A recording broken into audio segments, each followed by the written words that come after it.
서론 가겠습니다. 역대기는 나라를 이룬 유대인들에게 다윗 언약과 성전 언약을 상기시켜 이스라엘의 회복과 하나님이 하실 일을 기대하게 합니다.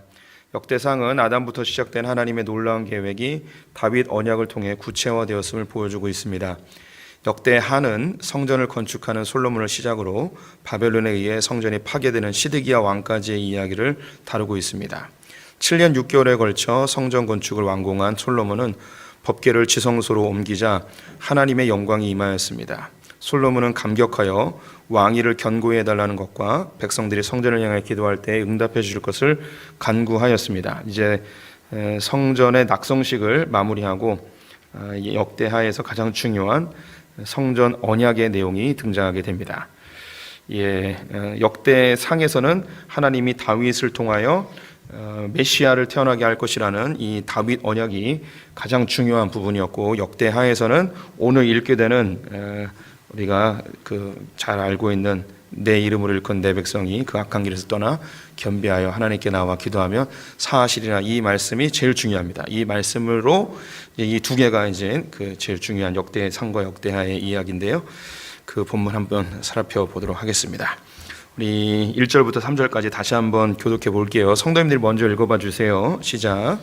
솔로몬이 기도를 마침에 불이 하늘에서부터 내려와서 그 번제물과 제물들을 사르고 여호와의 영광이 그 성전에 가득하니, 여호와의 영광이 여호와의 전에 가득함으로 제사장들이 여호와의 전으로 능히 들어가지 못하였고, 이스라엘 모든 자손은 불이 내리는 것과 여호와의 영광이 성전 위에 있는 것을 보고 돌을 깐 땅에 엎드려 경배하며 여호와께 감사하여 이르되 선하시도다, 그의 인자하심이 영원하시도다 하니라. 네, 1번입니다. 성전에 임한 하나님의 영광을 보고 이스라엘 자손들은 어떤 고백을 하였나요? 선하시도다, 그의 인자하심이 영원하도다 라고 찬송하였습니다. 성전에 가득한 영광. 솔로몬이 7년 6개월에 걸쳐 성전 건축을 마무리하고 성전 기물들과 법궤를 옮기게 되었습니다. 법궤를 지성소에 안치하자 하나님의 영광이 성전 안 성소에 가득하게 되었습니다. 성전 안에 법궤 안치를 보고 있었던 제사장들은 구름으로 가득한 성전 안에 더 이상 머물 수 없어 밖으로 나오게 되었습니다. 이것을 단상에서 보고 있던 솔로몬은 하나님께 송축하며 두 가지의 기도를 올리게 됩니다. 다윗의 왕조를 견고히 해달라는 것과 성전을 향해 외치는 백성들의 기도를 들어달라는 것이었습니다. 솔로몬이 기도를 마치자 불이 하늘에서 내려와 번제단에 있던 제물을 사르게 됩니다. 그리고 성전 안에 있던 하나님의 영광이 성전 밖까지 뿜어져 나오게 되었습니다. 이로 인해 제사장들이 성전 안으로 들어가지 못할 뿐만 아니라 성전 낙성식에 참여한 이스라엘 백성들 모두가 이 광경을 볼 수 있게 되었습니다. 하나님의 임재에 놀란 백성들은 돌로 깐 성전 바닥에 엎드려 하나님께 경배와 감사를 올립니다. 선하시도다, 그의 인자하심이 영원하도다. 지금 6장부터 계속 이어지는 그 상황이거든요. 성전을 7년 6개월 만에 다 지었습니다. 이제 7월 달에 낙성식을 하게 되는데 완전히 마치는 건 8월 달에 마칩니다. 낙성식을 하고 이제 뒷 마무리하고 벽들 좀 세우고 외벽을 세우고 하면서 이제 마무리가 되는데요. 그래서 이때가 초막절을 즈음하여서 미리 이제 낙성식을 하게 되는 거예요. 이 초막절이 중요한 절기이기 때문에요. 뒤에 나오게 되는데 안식년마다 이 초막절에 모든 이스라엘 백성들이 하나님이 택할 곳에 모여서 하나님의 말씀을 듣도록 되어 있습니다. 율법을 듣도록 되는 거죠. 그때는 신명기의 말씀을 한번 쫙 읽어주는 거예요. 그래서 이 초막절을 즈음하여서 이 성전의 낙성식을 하게 되는 것이죠. 그래서 법궤를 지성소 안으로 안치시킵니다. 다윗의 장막에 보관되어 있었던 이 법궤를 가지고 들어오게 되자 이 지성소와 성소 안에 하나님의 영광이 구름 가운데 가득 차게 되었습니다. 그 안에서 법궤 옮기는 과정을 보고 있었던 제사장들은 앞을 분간할 수 없을 정도로 구름이 자욱하게 되자 성전 밖으로 나오게 되어지죠. 그래서 하나님의 영광이 임하는 모습을 보고 솔로몬이 감격해하면서 백성들을 향해 손을 들고 기도하게 됩니다. 두 가지 내용을 기도하죠. 하나는 다윗의 왕조를 견고해 달라는 것과 그리고 백성들이 성전을 향해 기도하면 응답해 달라는 이 두 가지 기도를 합니다. 이 기도를 마쳤어요. 그게 이제 7장, 6장 바로 위까지의 내용이었습니다. 이걸 딱 마치자 하나님께서 하늘에서 불을 확 내려서 번제단의 제물들을 불로 확 사르게 되어지는 것이죠. 그리고 이 성전 안에 있었던 하나님의 영광이 밖에서도 볼 수 있게끔 하나님의 영광의 이 그 흔적이었던 이 구름이 막 이게 뿜어져 나오는 것이죠. 그래서 성전 낙성식을 보기 위해 모였던 이스라엘 백성들이 불이 내리고 하나님의 영광의 구름이 막 자욱하게 끼는 걸 보면서 아주 그냥 신비로운 체험을 하고 있는 겁니다. 상상만 해도 굉장히 두려움도 있고 신비할 것이고 막 이런 느낌이 있을 거예요. 그리고 이제 땅에 엎드려서 하나님께 선하시도다 주의 인자하심이 영원합니다 라고 찬송하게 됩니다. 그 밑에 이제 굵은 글씨로 제가 써놨는데 법궤를 옮기게 되었더니 하나님의 영광이 임합니다. 그리고 번제단에 불이 내리게 되고 하나님이 함께 하시겠다는 언약이 선포되게 되는데요. 이것은 성경에 이제 계속 반복되어지는 그림이에요. 성막 그리고 다윗의 장막 그리고 성전 교회 이제 네 개에 걸쳐서 하나님의 법궤가 보관되어지는 곳들인데요. 성막이 완성되었을 때 법궤를 성막 안에 안치하자 하나님의 영광이 임했습니다. 그리고 아론이 첫 제사를 드릴 때 하나님의 불이 성막의 번제단에 임하게 되어지죠. 그리고 다윗이 오르난의 타작마당에 여호와의 사자가 임한 것을 보고 이거는 하나님이 현현하신 것, 직접 임하신 거죠. 구름이 아니라 하나님이 육신을 입고 직접 임하신 거예요. 이걸 구약의 하나님의 현현이라고 표현하는데요. 예수 그리스도의 증거입니다. 오르난의 타작마당에 하나님이 직접 임재하십니다. 구름이 아니라 직접 임재하시고 오르난의 타작마당에 제단을 쌓았는데 하나님께서 거기에 불을 내리시죠. 그리고 이제 성전을 지으라고 약속하시고 성전에서는 법궤가 성소에 안치되자 성전 번제단에 하나님의 불이 임하게 되어집니다. 그리고 예수 그리스도가 십자가에서 죽으심으로 우리의 마음이 정결케 되어지고 성령님이 우리의 마음속에 임하셔서 불의 혀처럼 갈라지는 것이 강력한 성령의 역사가 오순절 다락방 그리고 우리 성도들에게 임하게 되어집니다. 그리고 하나님의 역사 그 약속의 말씀들이 이제 실제로 이루어지게 되는 것이죠. 그래서 성경 전체가 이런 이 성전을 중심으로 해석해도 아주 풍성하게 나오게 이야기를 할 수 있습니다. 계속 가볼게요. 7절부터 4절부터 7절까지 제가 먼저 읽습니다. 이에 왕과 모든 백성이 여호와 앞에 제사를 드리니 솔로몬 왕이 드린 제물이 소가 22,000마리요 양이 12만 마리라. 이와 같이 왕과 모든 백성이 하나님의 전에 낙성식을 행하니라. 그때의 제사장들은 직분대로 모셔 서서 레위 사람도 여호와의 악기를 가지고 섰으니 이 악기는 전에 다윗 왕이 레위 사람들에게 여호와께 감사하게 하려고 만들어서 여호와의 인자하심이 영원함을 찬송하게 하던 것이라. 제사장들은 무리 앞에서 나팔을 불고 온 이스라엘은 서 있더라. 솔로몬이 또 여호와의 전 앞들 가운데를 거룩하게 하고 거기서 번제물과 화목제의 기름을 드렸으니 이는 솔로몬이 지은 놋제단이 능히 그 번제물과 소제물과 기름을 용납할 수 없음이더라. 네, 여기 불이 내리는 모습을 위에서 보셨는데요. 성막에서는 아론의 첫 제사 때 임했던 그 불을 가지고 성막이 존재하는 동안 그 불을 계속 유지해서 제사를 드립니다. 제사장의 가장 중요한 임무 중에 하나가 이 불을 꺼트리지 않는 거예요. 매우 중요한 이 임무였습니다. 다윗의 장막에서는 성막의 기브온에 성막이 있었는데 그 성막의 번제단에서 예배드리지 않고 다윗은 이 오르난의 타작마당에 임했던 그 하나님의 불을 가지고 거기서 이제 예배를 드리게 됩니다. 성전에 오늘 솔로몬이 낙성식을 할 때 불이 임하게 되자 이 성전 시대 때는 바로 이 불을 가지고 예배를 드리는 것입니다. 그리고 오순절 성령 강림으로 성령님이 우리에게 임하게 되었을 때 이 성령을 가지고 이제 우리는 예배를 드려야 되는 거예요.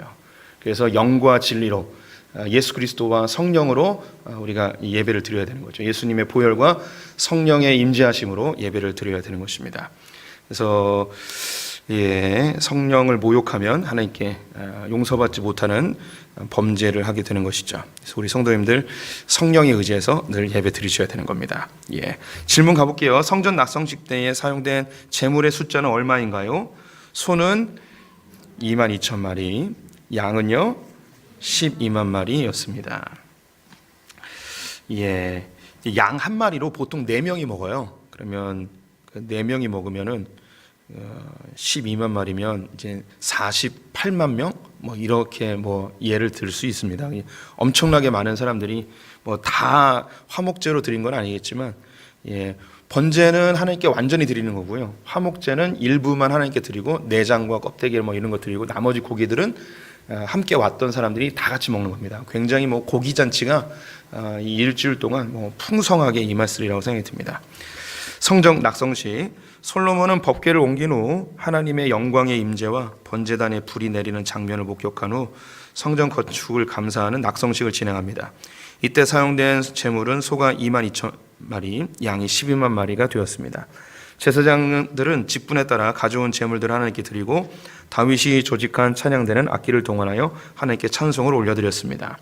이때 하나님께 드려진 제물의 숫자가 너무 많아서 성전 뜰에 있던 번제단으로는 수용이 되지 않아 성전 앞뜰 가운데를 거룩하게 하여 특별히 제단을 만들어 사용하였음을 기록하고 있습니다. 본문에는 번제단에 대해 솔로몬이 지은 놋제단이라는 명칭을 사용하고 있습니다. 열왕기상에서는 여호와의 앞 놋제단이라고 기록이 되어 있습니다. 이것은 솔로몬을 높이기 위한 장치인데요. 역대기는 남유다 왕들의 긍정적인 부분만 최대한 묘사하고 있기 때문입니다. 사실 솔로몬은 나라가 부강해지면서 하나님에게서 마음이 떠나게 되긴 하였는데요. 역대기는 이러한 솔로몬의 약점을 전혀 언급하고 있지 않습니다. 이것은 솔로몬뿐만 아니라 다윗도 밧세바의 아내를 범한 것, 뭐 이런, 그리고 압살롬에 의해서 폐위되었던 것, 그리고 그의 아들이 이복 여동생을 범한 것, 그의 다윗에게 있어서 이 부끄러운 부분을 하나도 기록하지 않죠. 솔로몬도 하나님을 떠났다는 이런 기록이 없습니다. 이것은 이 남유다 사람들이 이 역대기를 보면서 이 왕들의 좋은 부분, 긍정적인 부분들, 나라를 다 망해서 굉장히 그 패배 의식에 쌓여 있고 그들이 그 나라를 재건하기 위해 용기가 필요했던 그 상황에서 부정적인 것보다는 긍정적인 것을 기록하였음을 말씀드렸죠. 이것은 우리에게도 똑같습니다. 우리는 이 땅을 살면서 수많은 죄악들과 어리석음과 또 연약함들이 우리 안에 많이 있습니다. 그런데 우리가 천국 가서 우리의 행한 기록이 있다고 요한계시록에 되어 있죠. 우리가 행한 것을 기록한 것과 생명책에 우리의 이름이 두 가지의 책이 있습니다. 그럼 주님이 우리의 삶을 기록할 때에 하나님은 우리의 연약하고 부족한 죄된 모습은 다 없애버리고 우리에게 좋은 거, 잘한 거, 이거 막 그 과대 포장해가지고 얘가 이렇게 했다, 믿음으로 하지 않았는데도 그냥 억지로 하고 담임 목사님이 하라니까 그냥 체면상 어쩔 수 없이 했는데 성경에서는 어느 집사가 믿음으로 주님을 위하여서 헌신하였더라 막 이렇게 쓰는 거예요. 감동이 되지 않습니까? 천국 가면 내가 별거 안 했는데 이 과부의 두 랩돈, 우리 성도님들 어릴 때 그 용돈 모아가지고 어느 집사가 어릴 때 용돈의 전부를 주님께 드렸더라 하면서 이런 그 하나님의 그 기록을 기대해 보시기 바랍니다. 제가 웃으면서 하니까 농담처럼 보이시는데 아니에요. 농담이 아니에요. 우리가 역대기를 통해서 보고 있잖아요. 하나님이 우리의 연대기를 쓸 때 그렇게 기록한다니까요. 우리의 연약함은 예수 그리스도의 보혈로 다 지워버려요. 그리고 우리의 좋은 것만 하나님이 부각해서 막 보여주시는 거죠. 이게 주님의 마음이에요. 계속 가볼게요. 8절부터 11절 교독해 보겠습니다. 성도님들 먼저 읽어주세요. 시작. 그때 솔로몬이 7일 동안 절기를 지켰는데 하맛 어귀에서부터 애굽 강까지의 온 이스라엘에 심히 큰 회중이 모여 그와 함께 하였더니 여덟째 날에 무리가 한 성회를 여니라. 제단의 낙성식을 7일 동안 한 후에 이 절기를 7일 동안 지키니라. 일곱째 달 제23일에 왕이 백성을 그들의 장막으로 돌려보내매 백성이 여호와께서 다윗과 솔로몬과 그의 백성 이스라엘에게 베푸신 은혜로 말미암아 기뻐하며 마음에 즐거워하였더라. 솔로몬이 여호와의 전과 왕궁 건축을 마치고 솔로몬의 심중에 여호와의 전과 자기의 궁궐에 그가 이루고자 한 것을 다 형통하게 이루니라. 3번입니다. 솔로몬은 성전 낙성식을 며칠 동안 진행하였나요? 예, 14일 동안 진행을 하였습니다.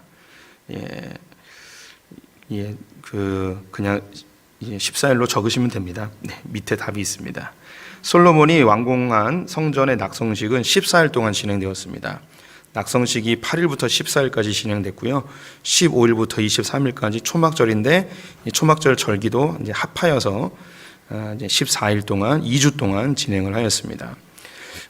이제 7월 1일이 나팔절이고요. 7월 10일이 대속죄일입니다. 그리고 7월 15일이 초막절이고 초막절은 일주일 동안 지키게 됩니다. 그래서 이스라엘은 7월 달이 새해예요. 새해가 7월 1일이 새해입니다. 그래서 나팔절은 전국에 나팔을 불면서 새해가 되었음을 알려주는 거고요. 그리고 대속죄일 7월 10일에는 한 해를 시작할 때에 이전 작년의 모든 죄악을 씻고 정결한 모습으로 새해를 시작하는 것이고, 초막절에는 한 해의 말씀을 읽으면서 일주일 동안 묵상하며 한 해를 준비하는 그런 의미를 갖고 있습니다. 그래서 이 절기가 일주일 동안 진행이 되는데 이스라엘 백성들이 성전으로 올라와야 돼요. 그럼 만약에 초막절이 7월 15일이면 이 전국에 흩어져 있는 이스라엘 백성들이 7월 15일에 딱 모여가지고 예배를 드릴 수 있느냐? 그렇지 못해요. 그러니까 일주일 동안 어떤 사람은 화요일에 올 수도 있고 수요일에 올 수도 있고 금요일에도 올 수 있고 이렇게 그 시간을 들여서 계속 오게 됩니다. 이건 유월절도 마찬가지고 그리고 맥추절도 마찬가지입니다. 그래서 이 연휴 기간이라고 할 수 있겠죠. 이 연휴 기간을 이렇게 일주일 동안 두는 것은 성전에 왔다가 갈 수 있는 충분한 시간을 주기 위해서입니다. 우리가 알듯이 유월절도 일주일 동안 지키는 거예요. 그래서 무교절, 유월절이 지나고 일주일 동안 무교절이잖아요. 그래서 신약 성경에 가면 무교절이라는 말이 없어져요. 무교절이라는 말이 없어지고 그냥 유월절이라고 그래요. 그래서 유월절과 무교절을 그냥 합쳐서 유월절로 해버립니다. 그래서 이 유월절이 일주일 동안 자유롭게 성전에 가서 하나님께 예배드리는 그런 의미로 보시면 되겠습니다. 계속 갈게요. 열왕기상에서는 초막절에 맞춘 날짜를 정확히 언급하고 있지 않습니다. 단순히 14일이라고만 기록하고 있는데요. 오늘 우리가 읽은 역대기에서는 초막절을 언급한 이유가 있습니다. 그것은 스룹바벨 성전을 건축하는 것과 직접적인 연관이 있습니다. 지금 이 역대기를 읽고 있는 최초의 독자들은 바벨론 포로로 끌려갔던 사람들이에요. 그래서 이제 스룹바벨 성전을 짓고 있고 느헤미야와 함께 성벽을 짓고 있는 사람들이 이 성경을 읽고 있는 거예요. 그래서 초막절이라는 날짜를 정확하게 여기서 언급을 하고 있습니다. 왜냐? 스룹바벨 성전을 짓고서 초막절에 이 하나님의 율법의 말씀을 선포하고 이 절기를 지켜야 되거든요. 그래서 이것을 정확하게 기록을 하고 있는 겁니다. 신명기에는 안식년 초막절에 하나님이 택하신 곳에 모일 때에 하나님의 율법을 낭독하라고 명령하고 있습니다. 이제 7장 11절부터 하나님이 솔로몬에게 다시 나타나셔서 당부의 말씀을 하시는데요. 그 핵심 역시 하나님의 율례와 법규를 잘 지키라는 것이었습니다. 이스라엘 민족이 멸망한 이유는 하나님의 말씀을 지키지 않았기 때문입니다. 성전을 멋지게 지어놓고는 말씀을 지키지 아니함으로 멸망하게 된 것이죠. 성전에 모여 하나님의 말씀을 들어야 하는 날이 초막절인데요. 성전 낙성식은 멋지게 진행하고는 말씀을 선포하지 않았습니다. 이 사실을 알고 있던 느헤미야는 스룹바벨 성전을 건축한 후 초막절에 모인 백성들에게 에스라를 통해 말씀을 낭독하도록 하였습니다.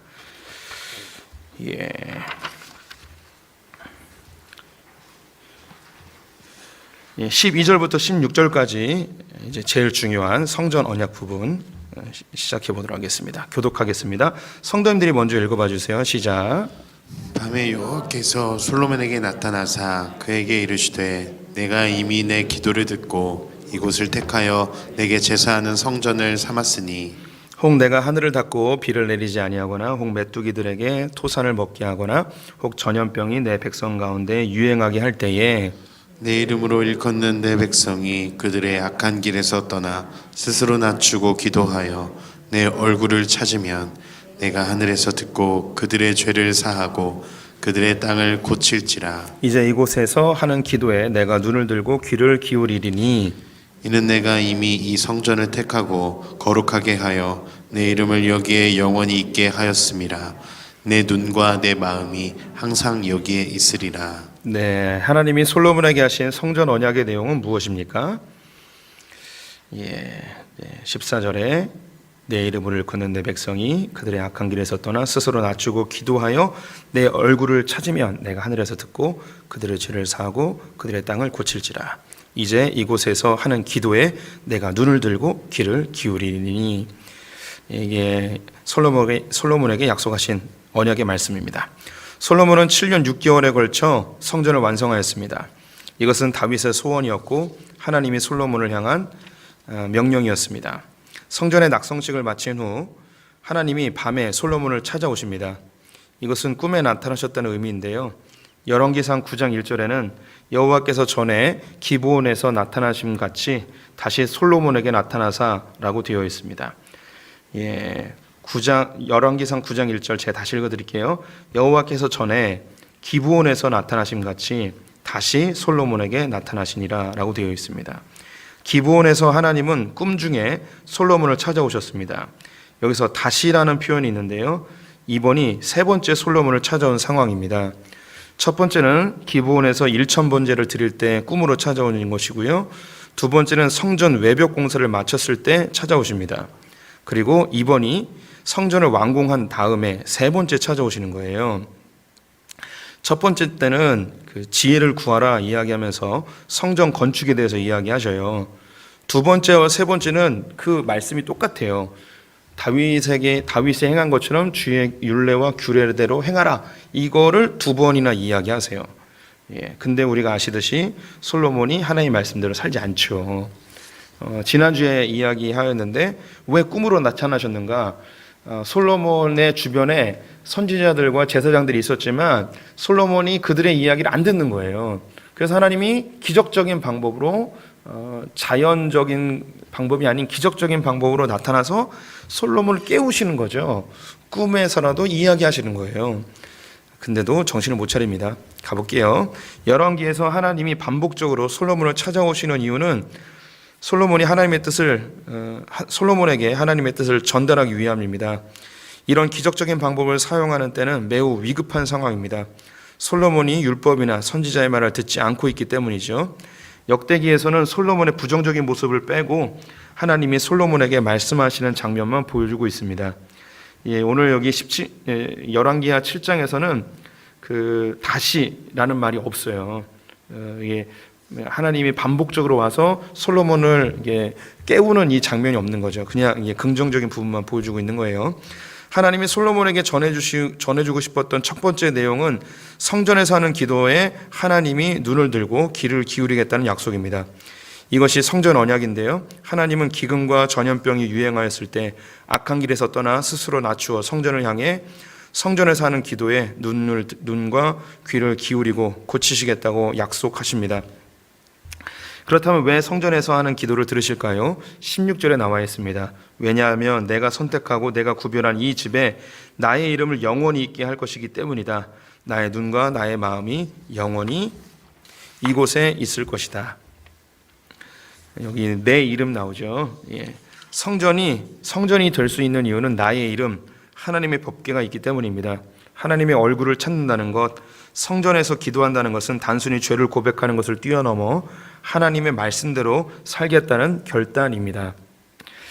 하나님이 성전을 향해 기도하면 너희의 죄를 사하고 너희를 회복시킬 것이다, 너희를 고칠 것이다 라고 약속해 주십니다.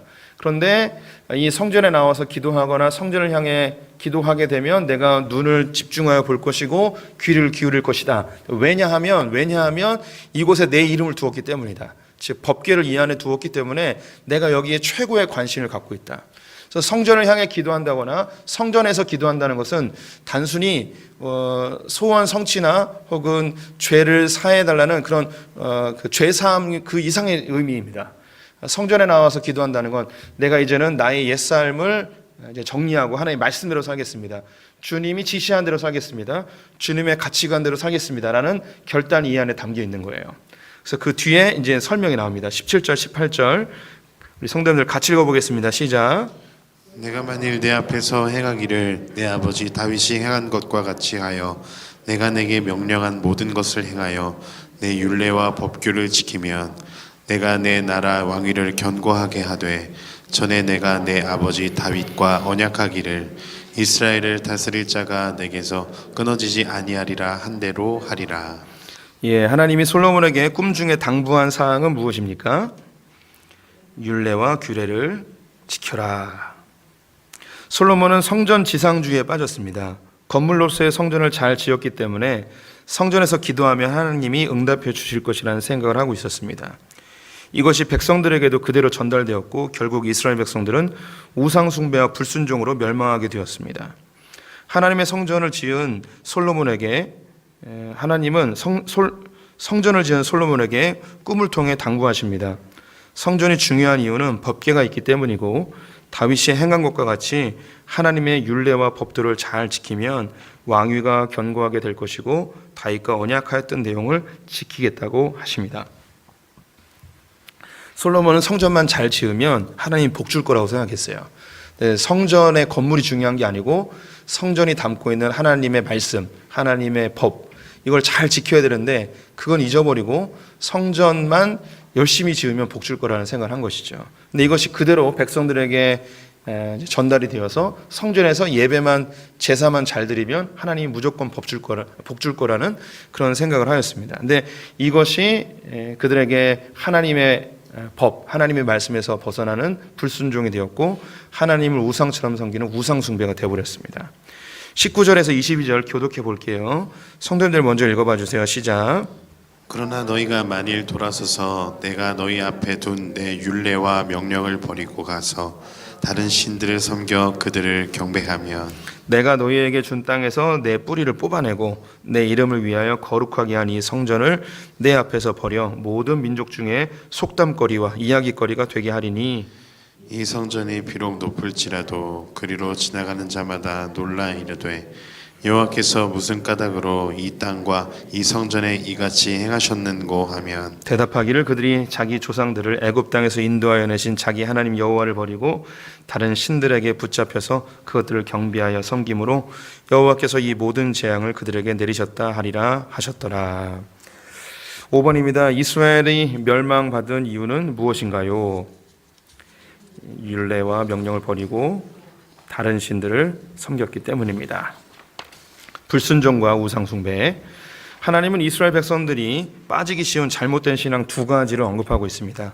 첫 번째는 율례와 명령을 버리는 것이고요. 둘째는 다른 신을 섬기는 것입니다. 즉 불순종과 우상숭배입니다. 말씀에 대한 불순종은 말씀을 빼거나 더하는 것을 포함합니다. 우상숭배는 다른 신을 섬기는 것과 함께 하나님을 우상처럼 섬기는 것을 포함합니다. 하나님은 성전을 멋지게 화려하게 건축하였을지라도 하나님의 말씀에 순종하지 않고 우상숭배를 일삼게 되면 하나님이 주신 땅에서 뽑아버리겠다고 하십니다. 하나님의 선택을 받은 백성들이 오히려 속담거리와 이야기거리가 되게 하시겠다고 하십니다. 그런데 이 일이 실제로 벌어졌고 이제 스룹바벨과 함께 성전을 다시 짓고 있는 백성들이 이 역대기를 읽고 있습니다. 하지만 포로에서 돌아온 이스라엘 백성들은 또다시 불순종과 우상숭배의 길로 빠지게 되었습니다. 마가복음 13장 말씀 읽어보실까요? 시작. 예수께서 성전에서 나아가실 때에 제자 중 하나가 이르되 선생님이여 보소서 이 돌들이 어떠하며 이 돌 건물들이 어떠하니이까 예수께서 이르시되 내가 이 큰 건물들을 보느냐 돌 하나도 돌 위에 남지 않고 다 무너뜨려지리라 하시니라. 아멘. 하나님이 성전을 다 지은 솔로몬에게 그리고 이스라엘 백성들에게 신앙생활에서 가장 빠지기 쉬운 두 가지의 위험 요소를 이야기하고 있습니다. 첫 번째는 불순종이고 하나는 우상숭배입니다. 이것은 이스라엘 백성들뿐만 아니라 우리에게도 똑같습니다. 그래서 우리는 신앙생활을 열심히 하고 있는데 하나님의 말씀과 전혀 관계없는 신앙생활을 할 수도 있습니다. 그것 중에 하나가 하나님의 기록된 말씀에 빼거나 더하는 거예요. 그래서 하지 말아야 될 것을 더하여서 하기도 하고 하나님이 마땅히 하라고 한 것을 빼서 이제 덜 하기도 합니다. 우리 성도님들이 신앙생활을 하면서 하나님의 분명한 말씀, 이게 복음 앞에 내가 어떻게 반응하는가? 이 부분은 하기 싫어. 이 부분은 그냥 없는 걸로 할래. 이렇게 하는 부분이 있잖아요.